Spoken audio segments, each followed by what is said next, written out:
हमें यहां 2r घटा 3 सही 1/4 का निरपेक्ष मान दिया गया है, जो 2 सही 1/2 से कम है, और हमें इसे r के मान के लिए हल करना है।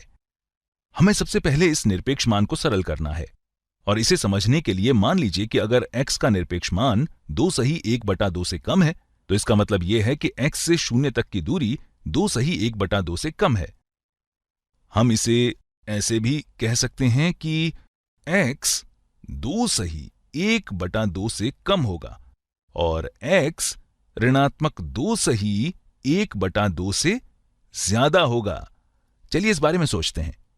अगर मैं इसे संख्या रेखा पर दर्शाता हूं तो ये 0 है, ये 2 सही 1/2 है और ये ऋणात्मक 2 सही 1/2 है। ये दोनों संख्याएं 0 से ठीक 2 सही 1/2 की दूरी पर हैं, क्योंकि इनका निरपेक्ष मान 2 सही 1/2 है। अब अगर हम उन संख्याओं को निकालना चाहते हैं जिनका निरपेक्ष मान 2 सही 1/2 से कम है या जिनकी 0 से दूरी 2 सही 1/2 से कम है, तो वे सभी संख्याएं इन दोनों संख्याओं के बीच में होंगी। और यहां इन दोनों कथनों से भी हमें यही पता चलता है कि x 2 सही 1/2 से कम होना चाहिए या ये ऋणात्मक 2 सही 1/2 से ज्यादा होना चाहिए।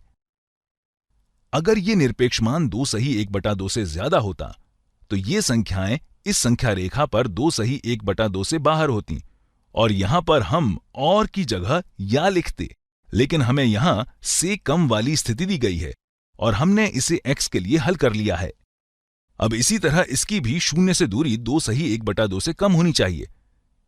तो हम इसे ऐसे लिखते हैं 2r घटा 3 सही 1/4 2 सही 1/2 से कम होना चाहिए और 2r घटा 3 सही 1/4 ऋणात्मक 2 सही 1/2 से ज्यादा होना चाहिए, जैसा हमने यहां पर किया है। चलिए इसे अलग कर देते हैं ताकि आप भ्रमित न हो। इसी तरह यहां भी ये ऋणात्मक 2 सही 1/2 से ज्यादा होनी चाहिए और ये 2 सही 1/2 से कम होनी चाहिए। मैंने यहां पर यही लिखा है। तो चलिए इन दोनों को अलग अलग हल करते हैं। सबसे पहले हम इसे लेते हैं। हमारे पास यहां मिश्रित संख्या है और हम जानते हैं कि मिश्रित संख्या यानी मिक्स्ड नंबर्स को हल करना आसान नहीं होता। चलिए इन सभी को विषम भिन्नों इम्प्रॉपर फ्रैक्शंस में बदलते हैं। अगर हम इसे दोबारा लिखते हैं तो ये 2r घटा 3 सही 1/4 3 गुणा 4 जमा 1 मतलब 13/4 के समान होगा और ये 2 गुणा 2 जमा 1 यानी 5/2 से कम है। तो ये पहला समीकरण है। इसी तरह दूसरे समीकरण में 2r घटा 13/4 ऋणात्मक 5/2 से ज्यादा होगा। चलिए अब इन्हें हल करते हैं। इस समीकरण में भिन्नों को हटाने का सबसे आसान तरीका यह है कि हम इस समीकरण के दोनों पक्षों को 4 से गुणा कर दें, जिससे सभी भिन्न हट जाएंगे। तो चलिए इस समीकरण के दोनों पक्षों को 4 से गुणा करते हैं। इससे हमें क्या मिलेगा? 4 गुणा 2r 8r होगा। 4 गुणा ऋणात्मक 13/4 ऋणात्मक 13 होगा। हम यहां धनात्मक संख्या से गुणा कर रहे हैं, इसलिए हमें इसके असमीका चिन्ह को बदलने की जरूरत नहीं है। ये 5/2 गुणा 4 मतलब 10 से कम है, तो यहां हमें 8r घटा 13 10 से कम मिला है। अब हम समीकरण के दोनों पक्षों में 13 जोड़ते हैं ताकि बाएं पक्ष से हम 13 को हटा सकें। तो दोनों पक्षों में 13 जोड़ने पर यहां हमें 8r मिलेगा, क्योंकि ये दोनों आपस में रद्द हो जाएंगे और फिर यहां हमें 8r 23 से कम मिलेगा। अब इन दोनों पक्षों को 8 से विभाजित करते हैं। इससे हमारी असमीका में कोई परिवर्तन नहीं होगा, क्योंकि यहां हम धनात्मक संख्या से विभाजित कर रहे हैं। यहां r 23/8 से कम होगा। अगर हम इसे मिश्रित संख्या में लिखते हैं तो ये r 2 सही 7/8 से कम होगा।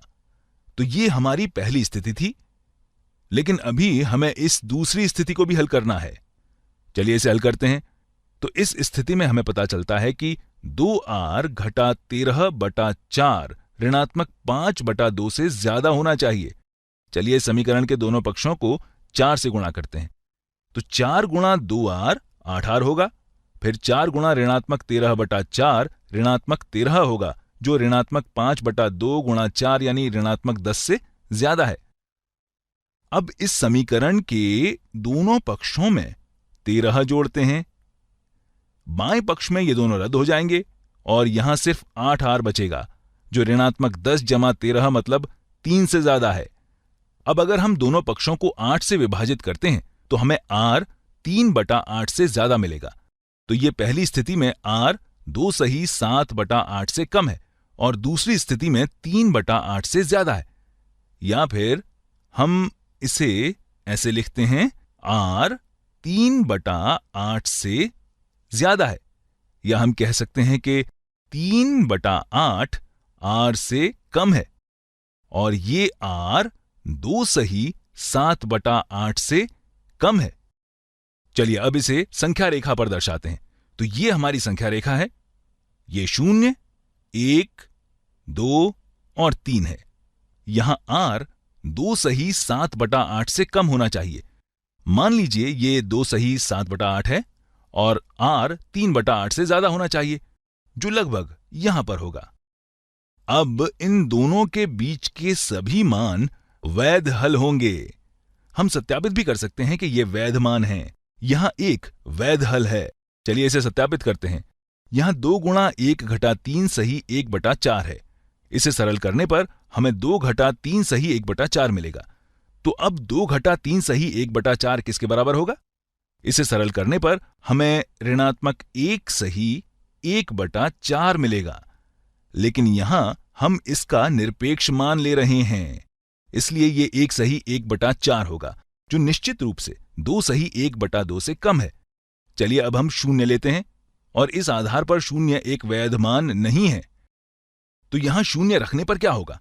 यहां 2 गुणा 0 0 के बराबर होगा और यहां केवल ऋणात्मक 3 सही 1/4 बचेगा। अगर हम ऋणात्मक 3 सही 1/4 का निरपेक्ष मान लेते हैं तो यहां हमें धनात्मक 3 सही 1/4 मिलेगा, जो एक वैध मान नहीं है, क्योंकि 3 सही 1/4 2 सही 1/2 से ज्यादा है। और इसी तरह अगर हम 3 लेते हैं तो 2 गुणा 3 मतलब 6 घटा 3 सही 1/4, जो 2 सही 3/4 के बराबर होगा। फिर इसका निरपेक्ष मान लेने पर यह 2 सही 3/4 2 सही 1/2 से अधिक होगा, इसलिए यह भी एक वैध मान नहीं है। इस तरह हमारे द्वारा लिए बिंदु 1, 0 और 3 हमारे हल को प्रमाणित करते हैं।